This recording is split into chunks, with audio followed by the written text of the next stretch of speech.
What's up, you guys? Justin here, back with another movie review, and today I just got done seeing Guardians of the Galaxy 2. Let's get into this.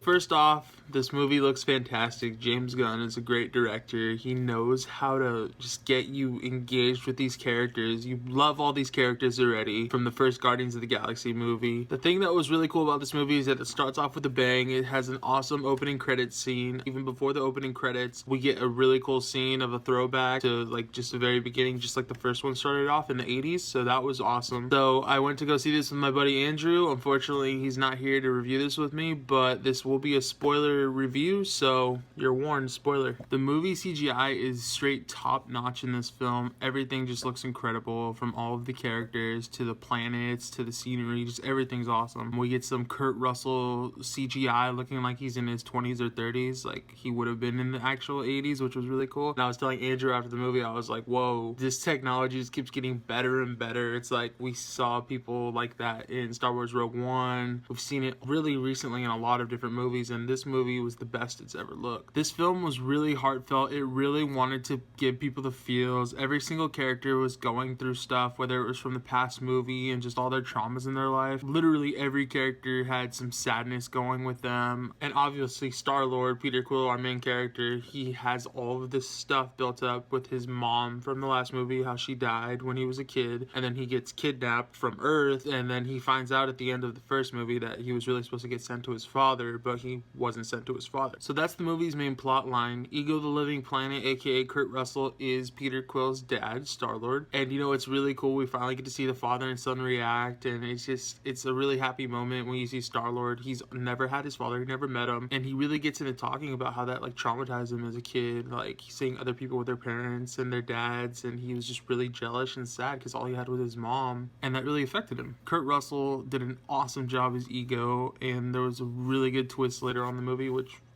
I'll just get into it now. Ego's a bad guy. I was telling Andrew after the movie, and I was just thinking to myself, where is this movie going? It was taking a while to get the plot going. After the very beginning, we have the people, the gold people, then they're called the Sovereign. They're like these really pompous assholes that think they're just better than everyone, and that's like what Rocket tells them. He calls them douchebags. It's hilarious. Rocket Raccoon is amazing in this movie, as you would expect. So the movie starts off with the Guardians doing a job for the Sovereign, and that just happens. Then that leads into the Sovereign chasing the Guardians after Rocket fucks with them, and then they just like come into the movie here and there throughout the whole entire thing, actually. And then you find out later that they're going to be some part of the plot for Guardians of the Galaxy 3, but we don't really know exactly what that's going to happen with. There was a lot of amazing cameos in this movie, just super random ones. Sylvester Stallone, we already knew he was going to be in there. He ended up being the leader of the Ravagers, which was cool. It was funny just hearing Sylvester Stallone talk in this movie. Just, he already sounds like an alien, and he wasn't an alien at all. He was human. Who knows? We don't know what his actual lineage is or something, but he just hearing him talk, he didn't seem like he fit in the movie very well, but it was whatever. It wasn't very much of the movie that he was in, maybe like 3 minutes at most. There's a couple of really funny cameos besides that. I don't know if I should even spoil them. They're just super random, so if you don't want to hear them, I'm gonna say them right now. Super random. There was a joke going on with Quill and Gamora that when he was a kid, it wasn't a joke, it was a true story, but that he always wanted David Hasselhoff to be his dad, and like he carried a picture of him in his wallet. And then Kurt Russell later jokes with Peter about like, I wish I was the dad that I could have been with you, but it was like a messed up moment when Ego's the bad guy and he turns into the form of David Hasselhoff, and it was really David Hasselhoff. Everyone was dying at the theater. So that was a really hilarious cameo, and I don't know what's wrong with James Gunn. He has an obsession with Howard the Duck. Like, he wasted our ending credits scene in Guardians of the Galaxy 1, and then Howard the Duck had like 2 little backdrop scenes, like 2 or 3 of them in this movie. I don't understand. I get it's just a stupid property that Marvel owns. I don't know why James Gunn keeps doing that and just messing with people. It's like super irrelevant. Drax the Destroyer, aka Dave Bautista, kills it in this movie. He's so hilarious. Same as Bradley Cooper as Rocket Raccoon. They just keep firing and firing and firing and firing with jokes, and some people might have thought it was pretty excessive, but I thought it was hilarious. I was dying. In my opinion, this is the funniest Marvel movie to date in the MCU. I was dying in the whole movie. It was so funny. Baby Groot was hilarious. He was cute. He really didn't have much to do in this movie. He is a baby. He's only like maybe like 6 7 inches tall, so there's obviously not much he can do. He messes up a couple of people, but other than that, he was just there just to be cute and probably just to sell toys like Disney likes to do, just like George Lucas used to do with Star Wars with the Ewoks, so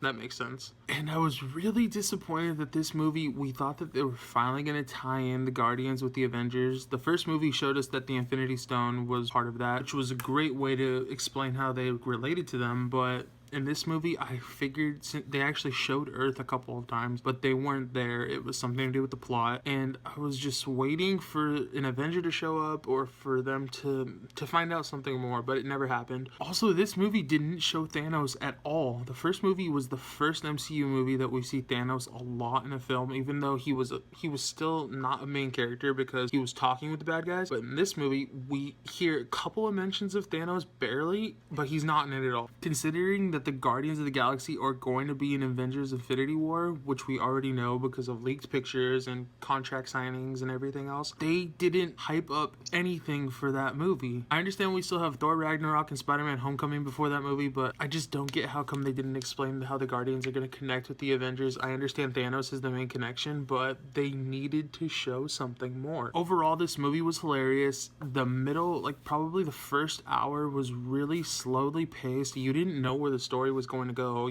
They just kept it going with cool visuals and hilarious laughs, which is awesome, but it took until almost the very beginning of the third act to know who the villain was, which was Ego, and his whole story of what he's doing, which was like, okay, that makes sense. That's the problem with the MCU movies sometimes. You don't really feel like there's any stakes for the superheroes that they're going to die or get hurt. That was the problem with Civil War, is that they didn't feel like there was real stakes, that people were actually going to die. We did for a couple of scenes, but they didn't take the plunge and kill off a really big character like Captain America, Iron Man. That's the problem with this movie too. Someone does go down that road, but it's not one of our main people, and I don't think that they should have killed off our main people anyways, considering they're going to get to Avengers Infinity War and Thanos is supposed to wreck shit up. But this movie, the stakes were, it didn't seem very high. It was a personal movie. A lot of people had all of their emotions going on. Ego with Peter was really cool connection, and then when the twist comes that Ego really wants to use Peter and turn him evil to like help him with his shit, that just, it kind of ruined it. The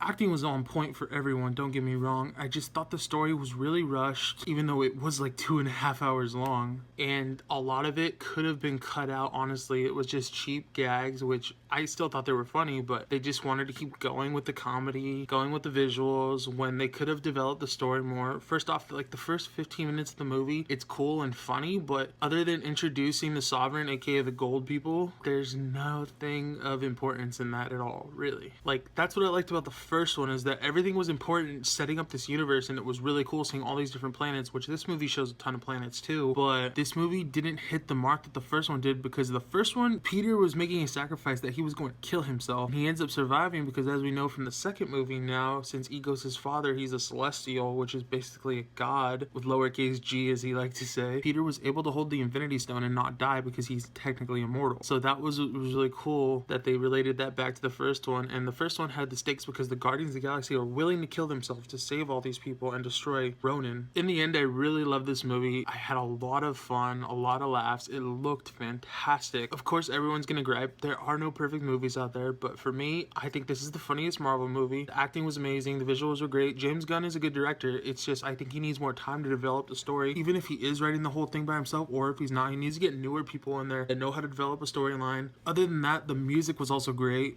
Of course, that's what the first one did. The soundtrack was amazing. I want to get the soundtrack for the second one because it was just fantastic. And I noticed, because I went to an earlier showing at 1 o'clock, like 1 p.m., there was a lot of older people there, and it was funny because they loved all the music from the 80s. They were just jamming out. And that's because they were young, like my age, when all that music came out, so they were super stoked. So if we're going off a basis of 10, 10 being the best, 0 being the worst, I'm gonna give this movie a solid 8. Guardians of the Galaxy is always a good time. I love the MCU, comic book nerd, and I'm excited to see how they end up connecting into Avengers Infinity War. Thank you guys for watching. If you haven't seen any of my other videos, or you're new to the channel, please subscribe, please like, share with your friends. I'll put the link in the description down below. I'm giving away a free Blu-ray. I think I have like 7 or 8 different choices, and there's also one where you can get both of them. All you have to do is comment and sub to the channel, and you can win a free movie. So thank you guys for watching, and I'm gonna be putting out more videos pretty soon. Have a good one.